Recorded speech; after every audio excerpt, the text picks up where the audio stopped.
दोस्तों सोनू अपनी जिंदगी में मस्त था, व्यस्त था और अपने काम को करता समय बिता रहा था। लेकिन एक दिन अचानक उसे अपनी तलाकशुदा पत्नी की याद आ जाती है, जो कि 4 साल पहले सोनू से तलाक लेकर के अलग रह रही थी।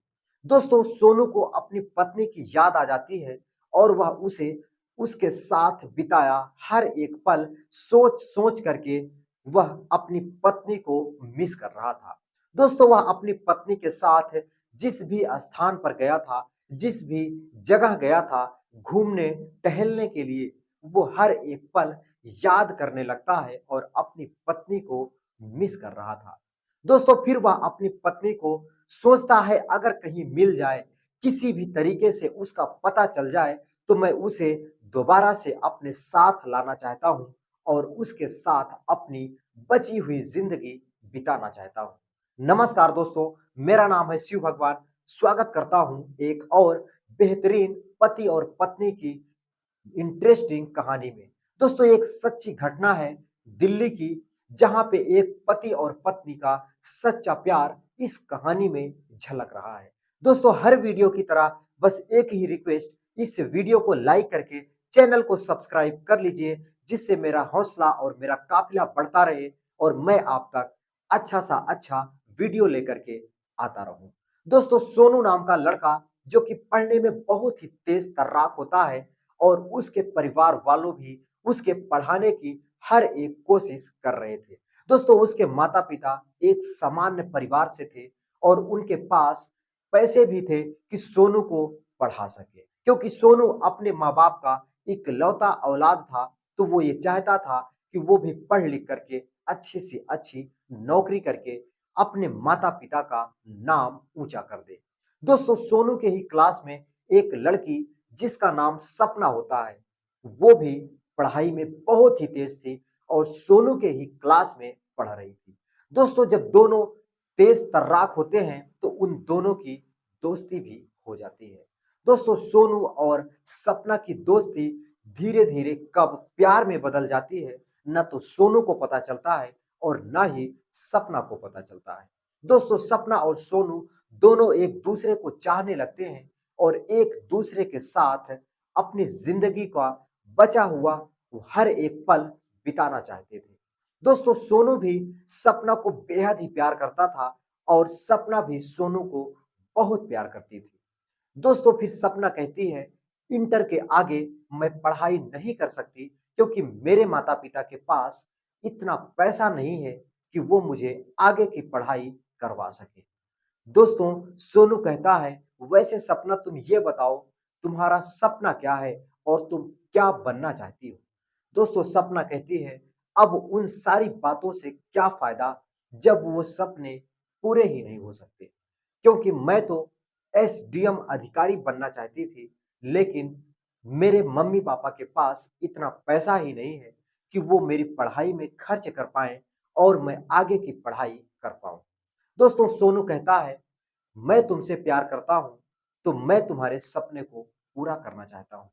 दोस्तों वह सोनू अपने पढ़ाई का हर एक पैसा जो उसे मिलता था कि सोनू तुम अपनी पढ़ाई पूरा करना, सोनू अपनी पढ़ाई को बंद कर देता है और वो सारा पैसा अपनी सपना के ऊपर खर्च करने लगता है। दोस्तों सपना को कहता है कि तुम अपनी पढ़ाई पूरा करो और एसडीएम का सपना पूरा करो, मैं तुम्हें पैसे ला करके देता हूं। दोस्तों वह अपने मम्मी पापा से जो भी पैसे पाता वो सपना के पढ़ाई में खर्च करने लगता है। फिर भी सपना की पढ़ाई बहुत ही अधिक होती थी और एसडीएम की तैयारी कर रही थी, तो वह मेहनत मजदूरी भी करने लगता है और वहां से जो भी पैसे मिलता वो सपना के फीस, सपना के किताबों और उसकी तैयारी, उसकी कोचिंग में जमा करने लगता है। दोस्तों सपना भी सोनू से बेहद ही प्यार करती थी और सोनू को अपने प्रति इतना ज्यादा लगाव देख करके सपना का भी मन विफल हो जाता है। दोस्तों फिर धीरे धीरे सोनू के घर वालों को भी ये पता चल जाता है कि सोनू अपनी पढ़ाई को ब्रेक कर दिया है, अपनी पढ़ाई को बंद करके अपने प्यार, जिससे वो प्यार करता है, सपना की पढ़ाई पे सारा पैसा खर्च कर रहा है। दोस्तों, शुरू में तो सोनू के माता-पिता उससे बहुत नाराज होते हैं और कहते हैं कि बेटा, ये सारा पैसा मैं तुम्हारी पढ़ाई के लिए दे रहा था और तुम सारा पैसा अपनी प्यार जिससे तुम प्यार करते हो उसके प्रति खर्च कर रहे हो। प्यार-व्यार कुछ नहीं होता है, एक दिन तुम्हारे हाथ में धोखा ही मिलेगा। लेकिन सोनू को अपने प्यार पर विश्वास था और 2 साल के बाद सोनू और सपना की शादी हो जाती है। दोस्तों, सपना की शादी हो जाती है और सपना का एसडीएम का जो तैयारी थी वो ज़ोरों से चल रही थी। दोस्तों, सपना सोच रही थी कि मैं एसडीएम बन जाऊँगी और सोनू उसके सपने को पूरा करने के लिए दिन-रात मेहनत करने लगता है। दोस्तों, फिर वो टाइम भी आता है जब सपना अपना एसडीएम की नौकरी को प्राप्त कर लेती है। दोस्तों, वो एसडीएम बन जाती है और उसकी पोस्टिंग दिल्ली हो जाती है।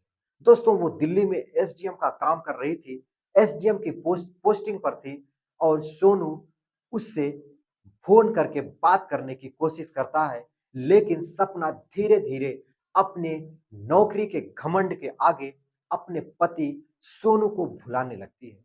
दोस्तों, सोनू को भुलाने लगती है और एक समय तो ऐसा भी आता है कि जब सोनू फ़ोन करके बात करने की कोशिश करता है, तो वो जो लड़की थी, सपना सोनू को डाँट देती है और कहती है कि तुम मेरे पति हो, लेकिन तुम्हें इतना भी सेंस नहीं है कि इस समय मैं ऑफ़िस में हूँ और मेरे पास तमाम काम है, बहुत सारी फाइलें हैं, इन सब को मुझे कंप्लीट करना है। तो तुम ऐसा करो, फ़ोन शाम को करना, शाम को मैं तुमसे बात कर पाऊँगी। सोनू को बहुत ही बुरा लगता है कि उसी की ही पत्नी उसको इतना कुछ सुना दी। दोस्तों, सोनू भी सोचता है कि काम होगा, झल्लाई होगी, इसी वजह से उसके मुँह से ये कड़वे शब्द मेरे प्रति निकल गए हैं। कोई बात नहीं, मेरी पत्नी काम कर रही है, पैसा कमा रही है और इतना ज़्यादा ज़िम्मेदारियाँ हैं उसके सर पर, तो इतना सब कुछ तो चलता है।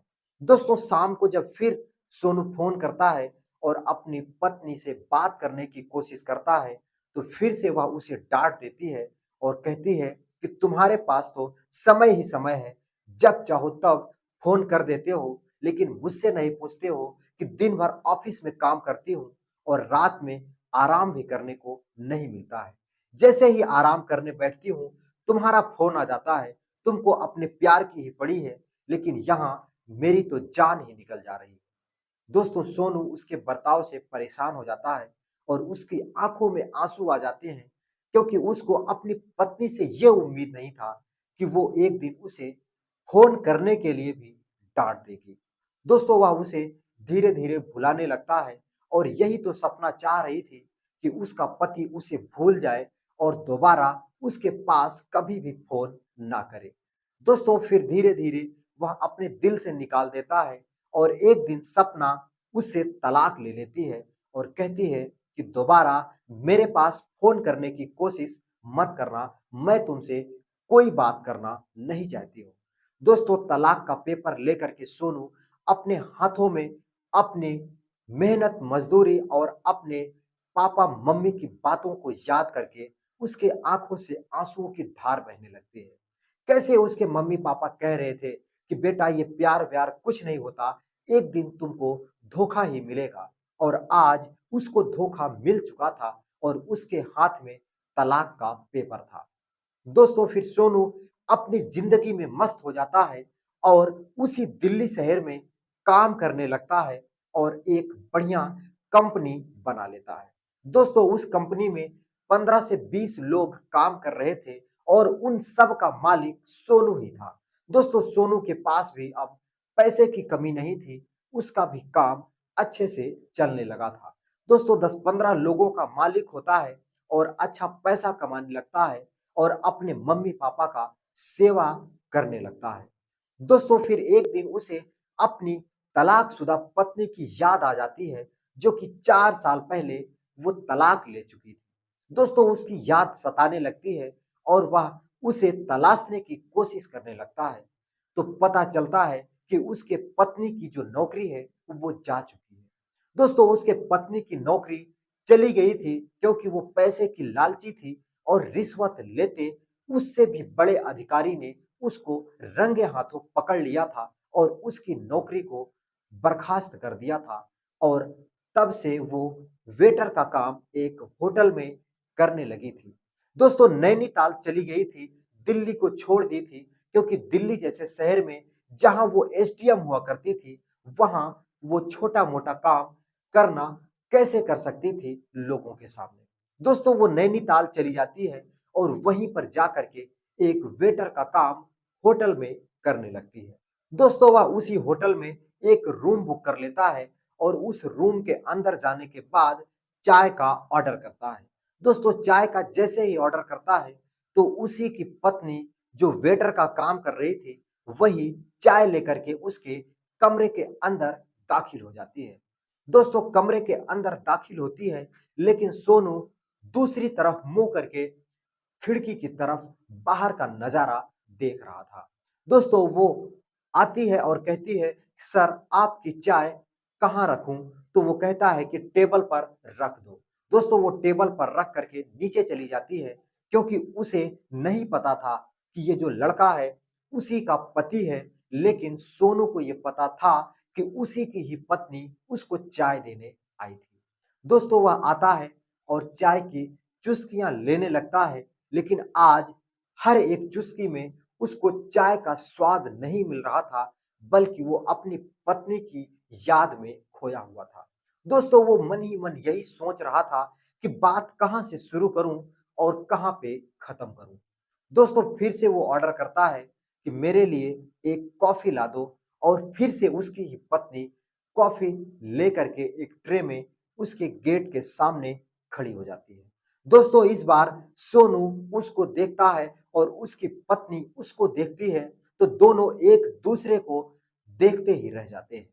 दोस्तों सोनू कहता है कि पहचान रही हो मैडम, मैं वही शख्स हूँ जिसको तुमने 4 साल पहले डाँट करके फ़ोन रखवा दिया था और तलाक का पेपर मेरे हाथ में दे दिया था। दोस्तों वो पहचान जाती है और उसकी आँखों से आँसू आने लगते हैं और वह कहने लगती है कि माफ़ करना, मैंने आपको नहीं पहचाना और आपके ऊपर मैंने बहुत बड़ा जुल्म किया है। जो आपसे मैंने तलाक ले लिया और इतना भी नहीं सोची कि आपने अपनी ज़िंदगी का और अपना सपना छोड़ कर के मुझे पढ़ा-लिखा करके इस मुकाम तक पहुँचाए थे। दोस्तों सोनू कहता है, पुरानी बातों को भूल जाओ और मैं आपसे एक सवाल करना चाहता हूँ कि ये होटल में काम करने में ज़्यादा मज़ा आ रहा है या फिर मेरे साथ मेरे घर चलो और मैं तुझे इज़्ज़त के साथ अपनी पत्नी बना करके लेकर के जाना चाहता हूँ। दोस्तों उसकी पत्नी दौड़ करके उसके गले लग जाती है और फूट-फूट कर रोने लगती है और कहने लगती है कि इतने दिन हो गए, आप कहाँ थे और पहले आपको आ जाना चाहिए था। मैं तो कब की टूट चुकी थी और मैं तो कब की आपका राह देख रही थी और हर दिन, हर पल आपके ही बारे में सोच-सोच कर मेरी ज़िंदगी बिल्कुल खत्म होते चली जा रही थी। मैं अपने आप को माफ़ भी नहीं कर पाती अगर आपसे मेरी मुलाकात नहीं होती। दोस्तों वह हर दिन सोनू के ही बारे में सोचती कि कैसे उसका पति अपनी पढ़ाई छोड़ करके, अपने सपने को छोड़ करके उसे पढ़ाया-लिखाया और एसडीएम बनाया। लेकिन जैसे ही वो एसडीएम बन गई, तो वो अपने क्रूर, अपने घमंड के आगे अपने पति को तलाक दे दी। दोस्तों फिर उसका पति उसे चुप कराता है और कहता है कि पुरानी बातों को भूल जाओ, अब नए तरीके से ज़िंदगी की शुरुआत करते हैं। लेकिन इस बार मेरा एक रिक्वेस्ट है कि मुझे तलाक मत देना। दोस्तों उसकी पत्नी ज़ोर-ज़ोर से रोने लगती है और कहने लगती है कि मैं आपको तलाक बिल्कुल भी नहीं दूँगी और आपके पैरों के नीचे रहूँगी क्योंकि आप कोई आम इंसान नहीं हो, आप एक देवता हो जो कि मुझे पढ़ाया-लिखाया, यहाँ तक लाया और जब मैंने तलाक आपसे ले लिया, उसके बावजूद भी आप मुझसे मिलने की कोशिश किया और मुझे अपना लिया। दोस्तों वह उसके पैरों में गिर जाती है और सोनू उसे सहारा देकर के उठाता है और गले से लगा लेता है और कहता है कि चलो मेरे साथ, मेरे घर चलो और वह उसे अपने साथ लिवा करके अपने घर जाता है और फिर दोनों एक दूसरे के साथ अपनी बची हुई जिंदगी बिताने लगते हैं।